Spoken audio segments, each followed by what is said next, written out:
Aliens mocked Earth's golden ships until their weapons bounced off the hull. Zephyrian High Command erupted in laughter when the first reports arrived.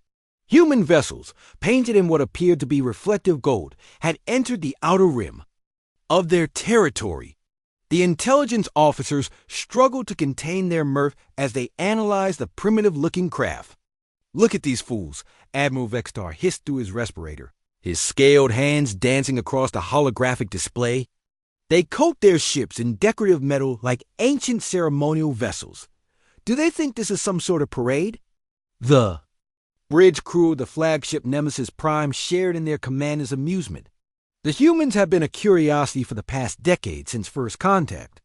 Their technology seemed crude, their tactics straightforward, and their apparent obsession with aesthetics over functionality had become a running joke throughout the Galactic Coalition. "Perhaps they believe shiny objects will distract us from destroying them," Captain Zord added, her mandibles clicking in what passed for Zephyrian humor. "Shall we grant them the honor of witnessing superior firepower before their inevitable surrender?" Admiral Vextar's eyes gleamed with predatory satisfaction. The humans had ignored 3 warnings to leave Coalition space. Their persistence would serve as an excellent demonstration to other potential upstart species. The Zephyrians had not maintained their dominance for 3 centuries by showing mercy to inferior civilizations. "All ships, assume attack formation. Vextar Commander, target their command vessel first. Let's see how their pretty golden coating handles plasma bombardment." The human fleet consisted of 12 vessels, each one gleaming like a miniature sun against a star field. They moved with surprising coordination, but their formation seemed almost ceremonial rather than tactical. The Zephyrian war fleet, numbering 47 ships of various classes, surrounded them with practiced efficiency. Commander Sarah Chun stood on the bridge of the UE's Prometheus, watching the alien fleet take position. Her crew worked with quiet professionalism, their faces betraying no fear despite being outnumbered 4-1. She touched the golden bulkhead beside her command chair, feeling the subtle vibration of the ship's revolutionary hull material. "Ma'am, they're powering weapons," reported Lieutenant Torres from the tactical station. "Hold position," Chun replied calmly. "Let them make the first move." The Zephyrian Admiral's voice crackled across all frequencies in accented standard. "Human vessels, you have 30 seconds to surrender unconditionally. Failure to comply will result in your complete destruction." Chun activated her Kun system. "This is Commander Chun of the United Earthship Prometheus. We are conducting peaceful exploration in neutral space. We will not be intimidated by threats." Vextar's laugh was harsh and grating. "Neutral space? You simple creatures don't understand. There is no neutral space. There is only Coalition space and the void. You chose poorly." The first volley lit up space like an artificial aurora. Dozens of plasma bolts, particle beams, and kinetic projectiles converged on the human ships. The Zephyrian crews cheered as their weapons found their marks, certain they would witness the spectacular destruction of the golden vessel's dot instead. Something impossible happened. The weapons simply stopped. Plasma bolts that should have melted through armor plating dissipated harmlessly against the golden hulls.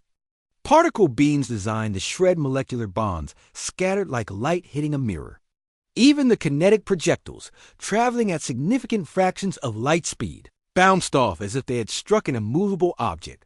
The cheering died instantly. What just happened?"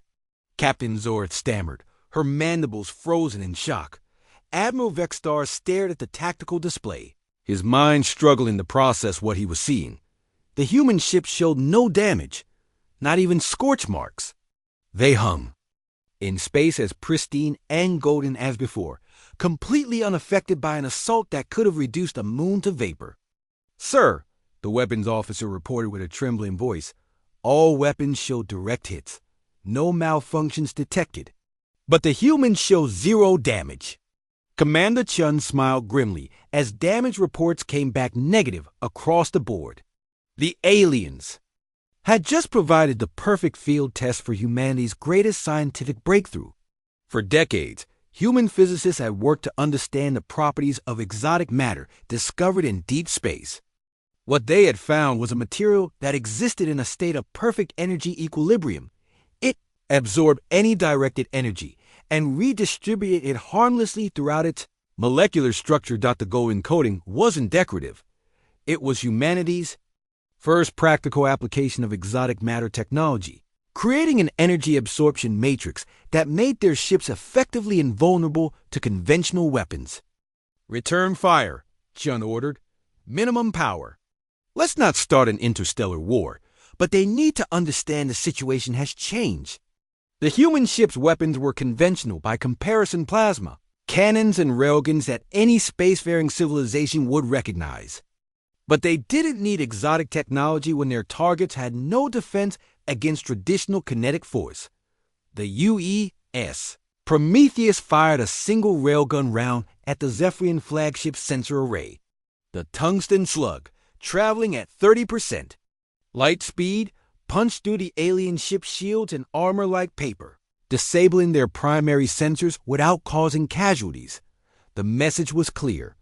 We don't want to hurt you, but we absolutely can. Admiral Vextar felt something he hadn't experienced in decades: fear.